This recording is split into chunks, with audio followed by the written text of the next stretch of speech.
छत्रपति शिवाजी महाराज की, छत्रपति शिवाजी महाराज की, छत्रपति शिवाजी महाराज की।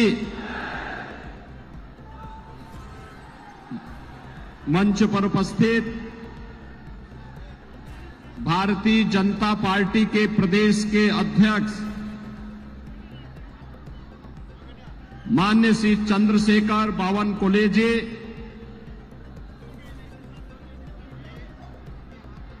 महाराष्ट्र सरकार के माननीय मंत्री श्री दादा साहेब भोसे जी, राज्यसभा के माननीय सांसद श्री अजीत जी, आमदार जयकुमार रावल जी, मंगेश जी चौहान, जिलाध्यक्ष मालेगांव श्री नीलेश कचुए जी, जिलाध्यक्ष श्री गजेंद्र जी, बावनराव चौधरी जी और राष्ट्रीय संयोजक बेटी बचाओ बेटी पढ़ाओ डॉक्टर राजेंद्र फड़के जी और मेरे संसद के मित्र उच्च शिक्षित कैंसर सर्जन, आपके मेंबर ऑफ पार्लियामेंट और इस चुनाव में फिर भारतीय जनता पार्टी और एनडीए के प्रत्याशी डॉक्टर सुभाष जी भामरे और इस धुलिया पार्लियामेंट्री कॉन्स्टिट्यूंसी से जुड़े हुए मेरे सभी उपस्थित बहन और भाइयों, धुले की आराध्य एक बीरा माता के चरणों में बारंबार मैं प्रणाम करता हूं। बहनों और भाइयों, इस पावन धरा को छत्रपति शिवाजी महाराज की जन्मस्थली होने का सौभाग्य प्राप्त है। शिवनेरी जो हर भारतीय के लिए एक ऊर्जा का पुंज है और इसीलिए मैं महाराष्ट्र की इस पावन धरा को कोटि कोटि नमन करता हूं। इस धरा ने भारत के संविधान के निर्माता बाबा साहब डॉक्टर भीमराव अंबेडकर को, सामाजिक न्याय के पुरोधा महात्मा फुले को,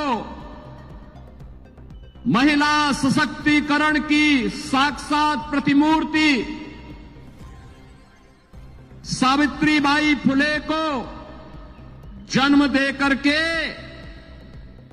भारत को एक नए भारत की दिशा में अग्रसर करने का मार्गदर्शन दिया है और हिंदू धर्म रक्षक स्वराज के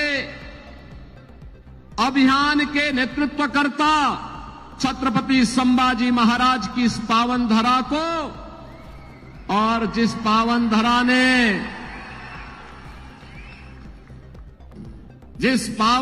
ने स्वतंत्र भारत में भारत की स्वतंत्रता के लिए 2-2 आजन्म कारावास की सजा सही, ऐसे वीर सावरकर की इस पावन धरा को नमन करता हूं।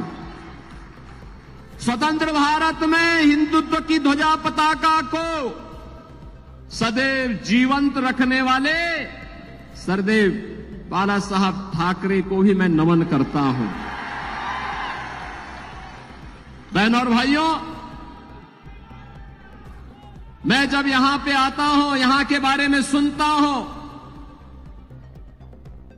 मुझे बहुत आश्चर्य होता है कि छत्रपति शिवाजी महाराज की पावन धरा में जब इस देश में मुगलों का आतंक था, उनका वर्चस्व था, उस कालखंड में छत्रपति शिवाजी महाराज ने हिंदवी स्वराज की स्थापना की थी। उस कालखंड में जब औरंगजेब हिंदुओं पर जजिया कर लगा रहा था और जो कर नहीं दे सकता था उसका जबरन मतांतरण करा रहा था, उस कालखंड में औरंगजेब के दंभ को चकनाचूर करके छत्रपति शिवाजी महाराज ने हिंदवी स्वराज का झंडा बुलंद करने का काम किया था और हिंदुस्तान के माथे को गर्व के साथ ऊपर उठाने का कार्य किया था। लेकिन मुझे आश्चर्य होता है मुझे इस बात को लेकर के। मैंने सुना है कि कांग्रेस के प्रदेश के अध्यक्ष यहां आए थे और अपने संस्कारों के अनुरूप कह रहे थे कि कांग्रेस की सरकार आएगी तो राम मंदिर को धुलवाएगी। अरे यूपी की जनता तुम्हें उस लायक ही नहीं छोड़ेगी कि अयोध्या पहुंच भी पाओगे। अयोध्या में राम मंदिर का निर्माण भारत की 140 करोड़ लोगों की भावना का प्रतीक है। भारत के अंदर जब हमारा महाराष्ट्र देश के अंदर के सभी लोग मिलकर के मोदी जी के नेतृत्व में अपने वोट की कीमत को समझे हैं और मोदी जी का यशस्वी नेतृत्व उन लोगों ने स्वीकार करके मोदी जी को भारत का प्रधानमंत्री बनाया, तब कांग्रेस के कलंक को समाप्त करते हुए मोदी जी ने अयोध्या में राम मंदिर के निर्माण का मार्ग प्रशस्त किया है और आज तो अयोध्या में रामलला विराजमान हो गए। मैं तो अयोध्या से ही आया हूं, कल ही मैं अयोध्या था।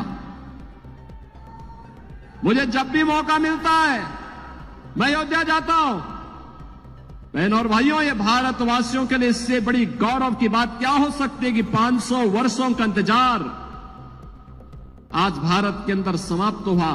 अयोध्या में रामलला फिर से अपनी जन्मभूमि में विराजमान हो गए। राम मंदिर का भव्य निर्माण हो गया है। जो लोग पहले कहते थे, ये कांग्रेस के लोग ही कहते थे ना कि अयोध्या में अगर हिंदुओं के पक्ष में फैसला होगा तो दंगा हो जाएगा, यही कहते थे, धमकाते थे, खून की नदियां बह जाएंगी, भारत पे हमला हो जाएगा। इन लोगों को पता ही नहीं कि नया भारत है, ये नया भारत है। बोलता नहीं है, करके दिखाता है। छेड़ता नहीं है, लेकिन अगर कोई छेड़ता है तो छोड़ता भी नहीं है। हमारा संकल्प था कि रामलला हम आएंगे, मंदिर वहीं। महाराष्ट्र से हजारों की संख्या में कार सेवक आए थे अयोध्या में राम मंदिर निर्माण के लिए, और मैं तो देख रहा था अपने राज्यसभा के हमारे माननीय सांसद श्री अजीत जी, ये तो 6 दिसंबर 1992 को भी वहीं थे, अयोध्या में ही थे। आज उनसे मुलाकात हो रही है। मैंने उनको बोला, मैंने कहा कुछ शकल जान पहचान लगती है आपकी। तब उन्होंने कहा मैं भी 6 दिसंबर को अयोध्या में ही था। बहनों और भाइयों, ये जो लोग कह रहे हैं ना कि कांग्रेस की सरकार आएगी तो राम मंदिर को धुलवाएंगे, रामलला इनको इस लायक ही नहीं छोड़ेंगे कि इनकी सरकार आए। वो नौबत ही नहीं आने वाली है। 4 चरणों के चुनाव संपन्न हो गए। 5वें चरण में आपको मतदान करना है बहनों और भाइयों। और मैं भी कह सकता हूं, पूरे देश के अंदर जो नारा गूंज रहा है, एक ही स्वर है, एक ही स्वर है, और हर ओर से एक ही नारा गूंज रहा है, और वह है कि फिर एक बार, फिर एक बार, फिर एक बार और अब की बार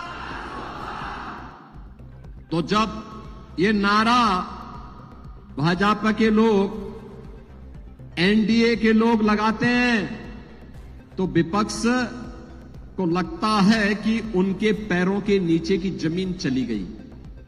वे पूछते हैं ये कैसे होगा, तो जनता से पूछते हैं, तो जनता जनार्दन उन्हें क्या जवाब देती है? जनता जनार्दन भी जवाब देती है कि जो राम को लाए हैं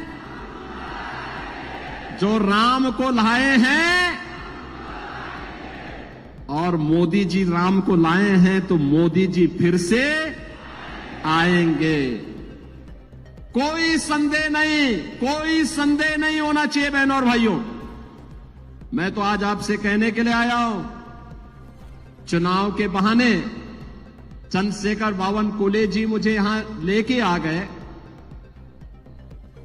वैसे गालना में हमारा आश्रम है, मेरे गुरु भाई योगी बिलासनाथ जी वहां विराजमान होते हैं, और मैंने कई बार प्रयास किया, लेकिन बहनों और भाइयों इसी बहाने मैंने कहा चलो मैं चलता हूं।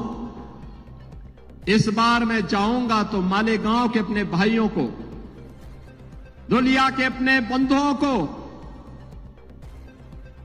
सबको मैं, बहनों और भाइयों को मैं आज अयोध्या में प्रभु राम लला के दर्शन करने के लिए आमंत्रण जरूर दूंगा। बहनों और भाइयों,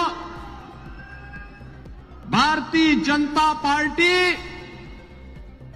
आज भारत को आत्मनिर्भर और विकसित भारत बनाने के संकल्प के साथ इस चुनाव में उतरी है। चुनाव हमारे लिए केवल सत्ता प्राप्त का साधन नहीं है। चुनाव हमारे लिए एक गरीब के चेहरे पर खुशहाली लाने का, एक वंचित को उसका अधिकार दिलाने का, एक नौजवान के हाथ को रोजगार उपलब्ध करवाने का, एक अन्नदाता किसान को उसका हक उपलब्ध कराने का, एक बेटी और एक बहन को आर्थिक स्वावलंबन के मार्ग पर अग्रसर करने का, और भारत की विरासत को सम्मान दिलाते हुए विकास के पथ पर भारत को दुनिया के अंदर अग्रणी राष्ट्र के रूप में स्थापित करने का है। ये चुनाव केवल सत्ता प्राप्त करेंगे जैसे कि कांग्रेस के लोग और इंडी गठबंधन कर रहा है कि जीतेंगे तो मिलके लूटेंगे। इनके लिए चुनाव क्या है? लूटने का एक माध्यम है।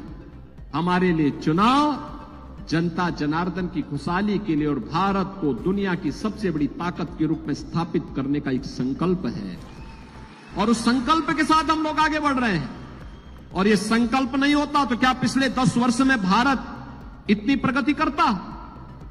आपने देखा होगा नए भारत को मोदी जी के नेतृत्व में पिछले 10 वर्ष में भारत ने जो प्रगति की है अभूतपूर्व है। बहनों और भाइयों, दुनिया के अंदर सम्मान बढ़ा है। 2014 के पहले क्या स्थिति थी?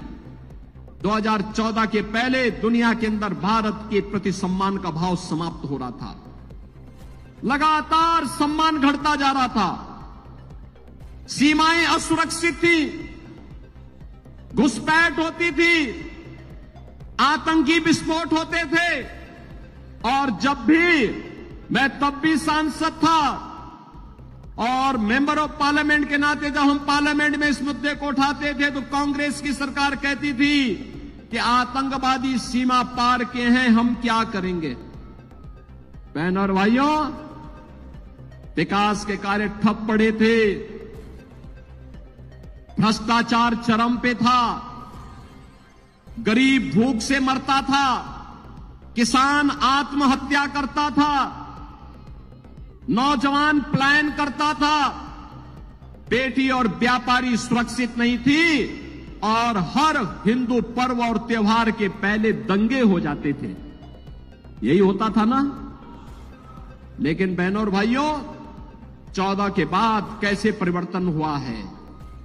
आज दुनिया के अंदर सम्मान बढ़ा है, सीमाएं सुरक्षित हुई हैं, सीमाएं सुरक्षित होने के साथ साथ आतंकवाद और नक्सलवाद पर नकेल कसी गई है। अब तो जोर से कहीं पर पटाखा फट जाए ना तो सबसे पहले पाकिस्तान सफाई देता है, कहता मेरा हाथ नहीं है। अब ये सीमा पार का आतंकवाद समाप्त। पाकिस्तान कहता है मेरा हाथ नहीं है, बकस दो बस एक बार, अब कुछ नहीं कर रहूंगा मैं।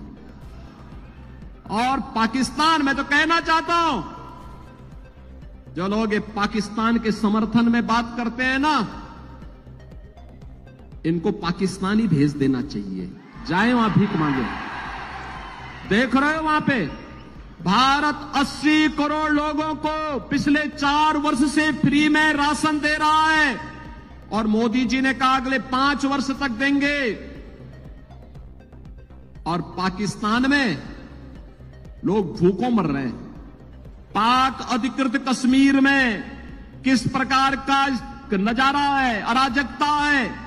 लोग 1 किलो गेहूं के लिए लड़ रहे हैं, आटा के लिए लड़ रहे हैं, आपस में मारपीट कर रहे हैं, आगजनी हो रही है, तोड़फोड़ हो रही है।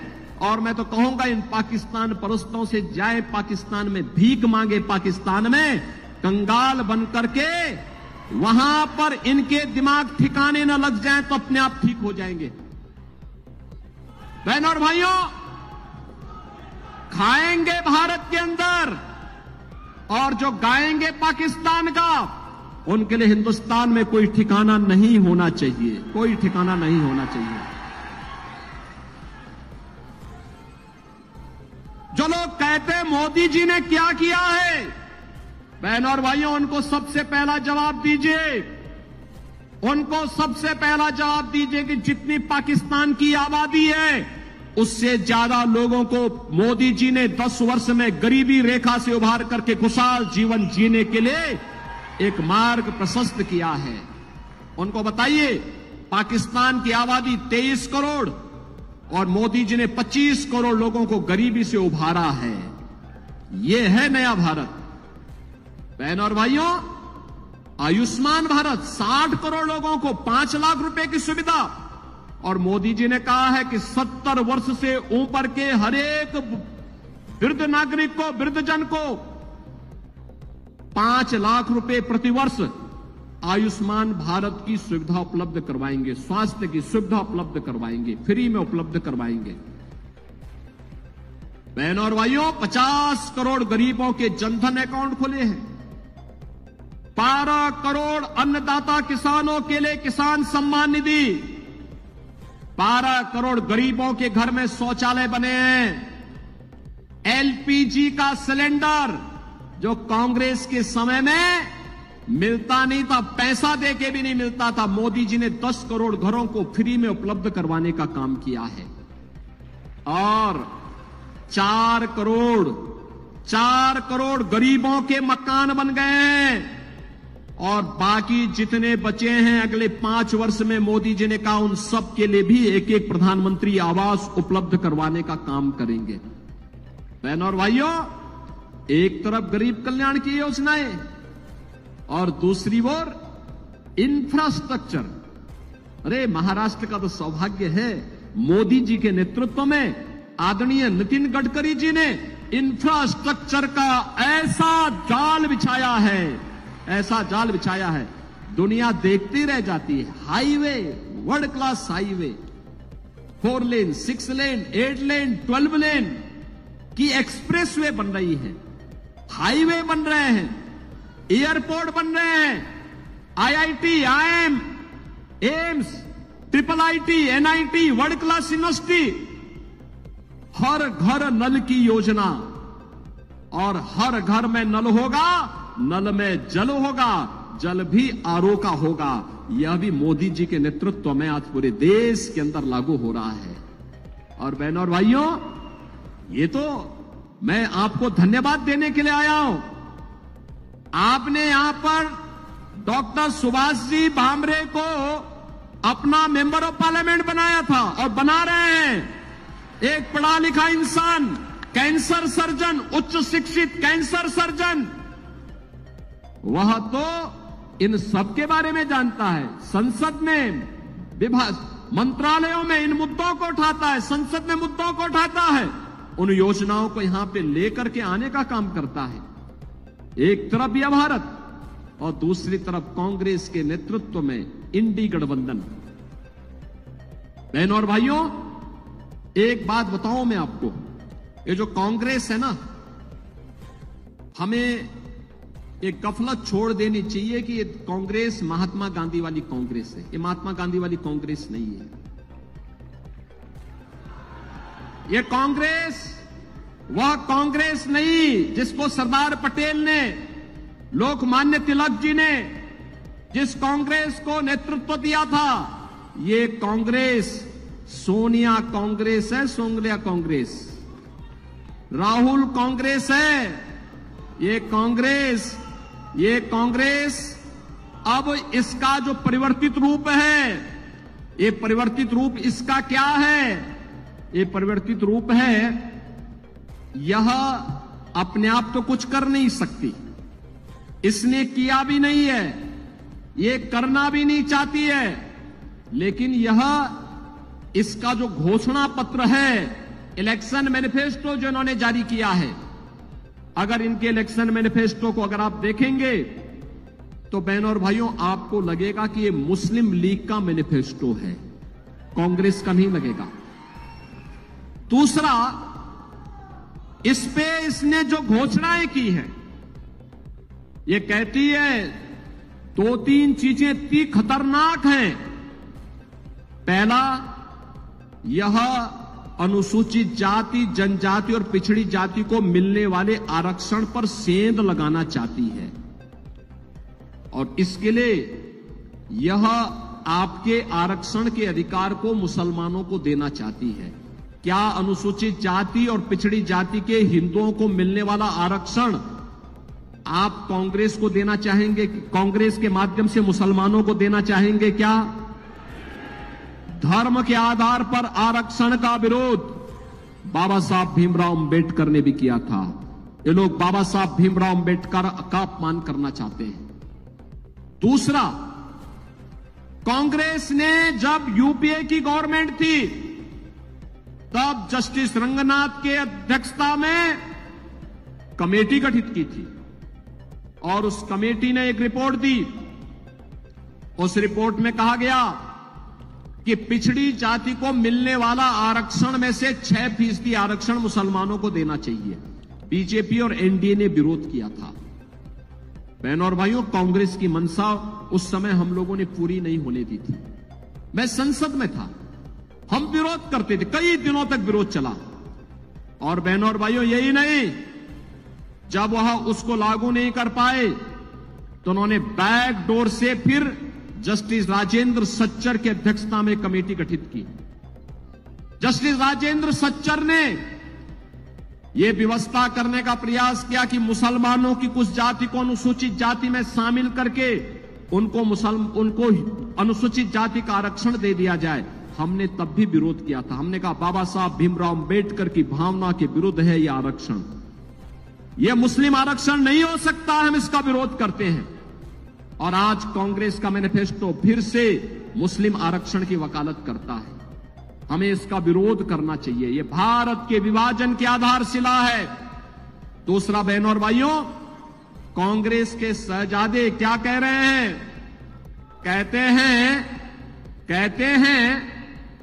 वे कहते हैं मैं एक झटके में गरीबी मिटा दूंगा। उनसे पूछा गया कि गरीबी कैसे मिटाएंगे, कैसे हटाएंगे गरीबी? उसने कहा वेल्थ इमरजेंसी से। यानी इमरजेंसी और कांग्रेस ये दोनों एक दूसरे के पूरक हैं। इमरजेंसी कांग्रेस के डीएनए का पार्ट बन चुका है।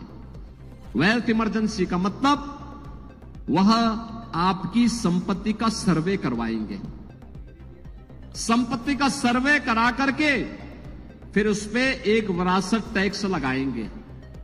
आपके बाप दादों की जो संपत्ति होगी, आपके ग्रैंडफादर ने, आपके फादर ने, आपकी मदर ने जो संपत्ति अर्जित की है और उस संपत्ति स्वाभाविक रूप से आपके पास आई है, उसमें से आधी संपत्ति कांग्रेस के लोग और उनके सहयोगी जबरदस्ती लेकर के फिर मुसलमानों को बांटने का प्रयास करेंगे। क्या आप इसको स्वीकार करेंगे? क्या इसको स्वीकार करेगा क्या हिंदुस्तान? और बहनों और भाइयों, इसीलिए मैं कहता हूं, ये कांग्रेस का वरासत टैक्स या औरंगजेब का जजिया कर है। औरंगजेब की आत्मा घुस गई है कांग्रेस में, और इसलिए बहनों और भाइयों, क्या औरंगजेब को ये देश बर्दाश्त करेगा? क्या महाराष्ट्र बर्दाश्त करेगा? क्या आप इसको स्वीकार करेंगे? क्या? और इसीलिए मैं आपसे कहने के लिए आया हूं, कांग्रेस को स्वीकार नहीं करना है, कांग्रेस को एक सिरे से खारिज करना है। ये कांग्रेस और इसके सहयोगी सारे लोग एक जैसे हैं, जैसे कांग्रेस वैसे सहयोगी, वे सभी के सभी लोग इसी प्रकार के कार्य में लिप्त हैं। आज तो मैंने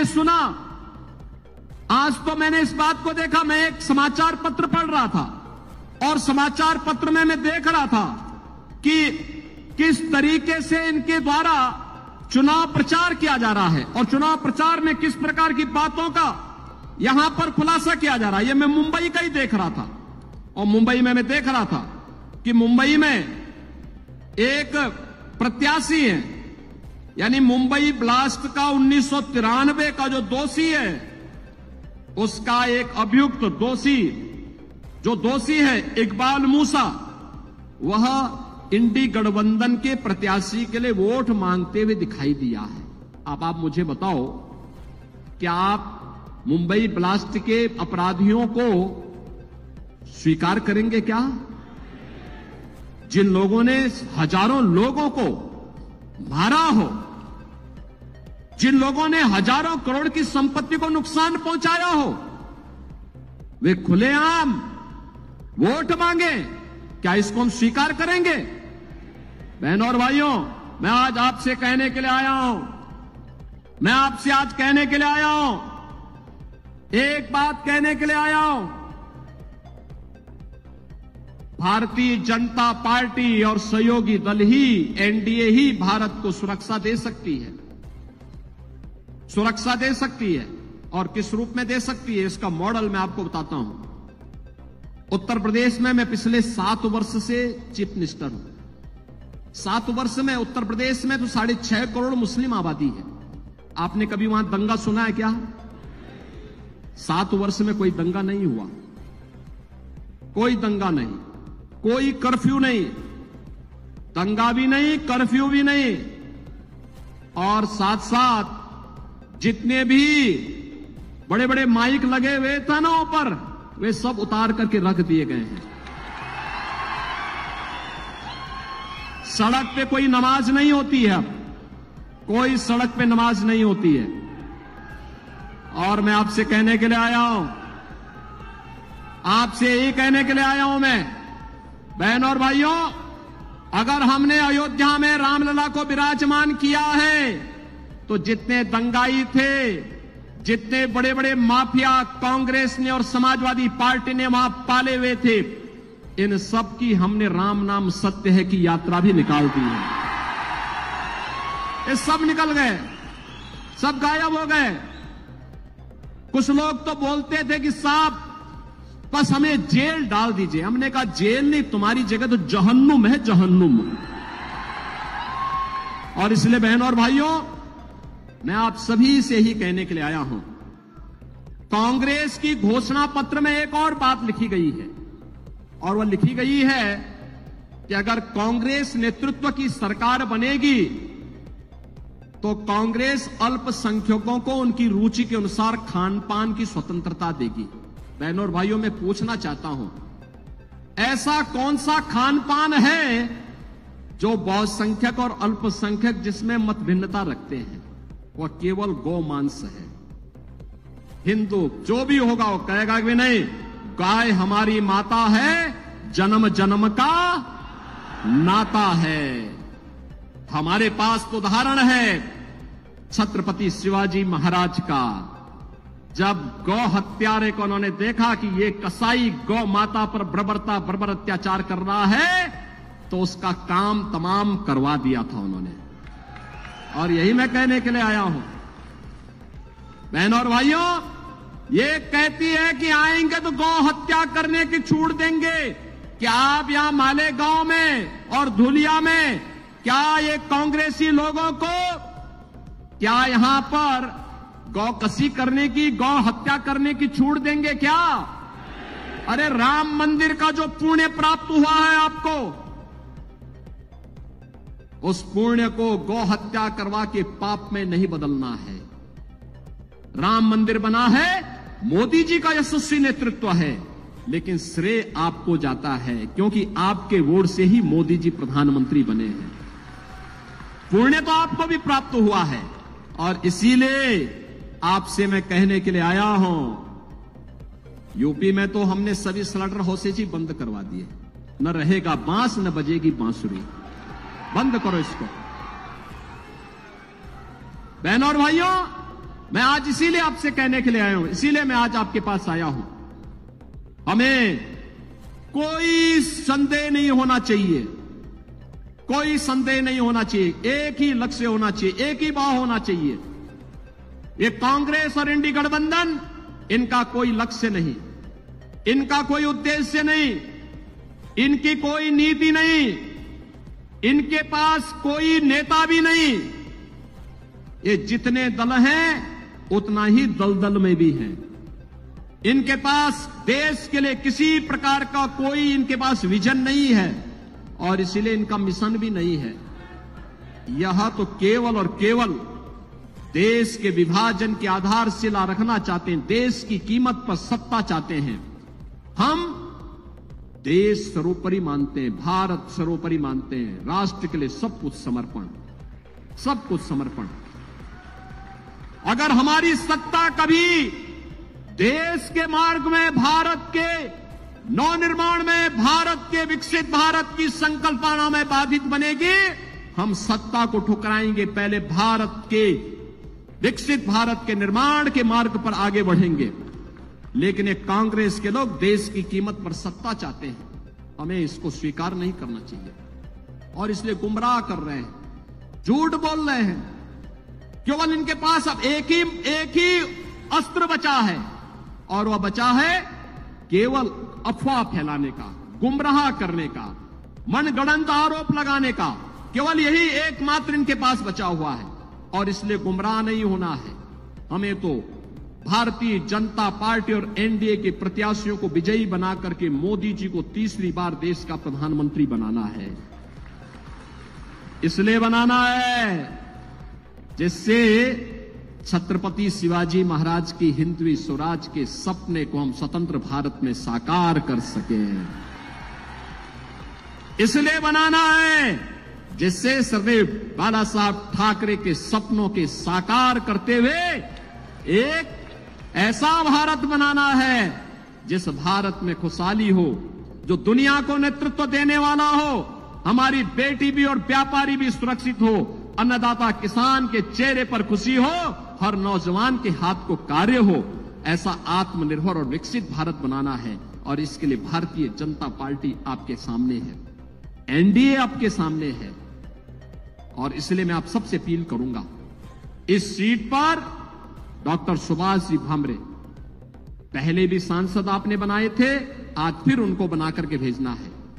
और इसीलिए मैं आपसे कहने के लिए आया हूं, मैं आज अयोध्या से अपना कार्यक्रम स्थगित करके सीधे आपके पास आया हूं, आपसे विनम्र अपील करने के लिए इस सीट पर डॉक्टर सुभाष जी भामरे चुनाव विजयी बनकर के जाएं और फिर आपको लेकर के अयोध्या में रामलला का दर्शन करने के लिए आए। मैं उनसे भी कहूंगा, यहां के जितने भी हमारे एमएलएज हैं, इनसे भी कहूंगा ये सब एक साथ आए, मुझे केवल एक बार सूचना दे देंगे। आज अयोध्या नई अयोध्या बन गई है बहनों और भाइयों। ऐसे लगता है जैसे भगवान राम के समय की अयोध्या फिर से आ गई हो। बहुत अच्छी कनेक्टिविटी हमने दे दी है, बहुत अच्छी व्यवस्था कर दी। जो लोग अयोध्या गए होंगे पिछले 3 महीने में, उनको वहां की व्यवस्था अच्छी लगी होगी ना, कोई दिक्कत तो नहीं आई वहां। जो गए थे वे अभिभूत होकर के आए हैं, अंतःकरण से अपने पूर्वजों का धन्यवाद करके आए हैं कि जिस कार्य के लिए उन्होंने संघर्ष किया था, आज रामलला को देख करके आ रहे हैं और अयोध्या एक नई अयोध्या के रूप में है। और उस नई अयोध्या के लिए मैं आपको आमंत्रित करने के लिए भी आया हूं। अयोध्या का दर्शन एक बार जरूर करिए। आप आइए और जब आना हो तो मुझे एक बार सूचना जरूर दे दीजिए। बाकी आपकी कोई समस्या नहीं होगी, सारी समस्या का समाधान हम अपने आप करेंगे। मेरी आपसे अपील होगी कि डॉक्टर सुभाष जी भामरे को कमल चुनाव चिन्ह पर, परसों 20 मई को ही इलेक्शन है और एनडीए के प्रत्याशी जहां भी है पूरे महाराष्ट्र के अंदर उन सभी 13 सीटों पर एनडीए के प्रत्याशियों को भारी बहुमत से विजयी बना करके भेजिए। बहनों और भाइयों, इस बार का चुनाव ऐतिहासिक होना चाहिए। जीत तो पक्की है, लेकिन जीत ऐतिहासिक भी होनी चाहिए। ऐतिहासिक विजय के लिए मैं आया हूं।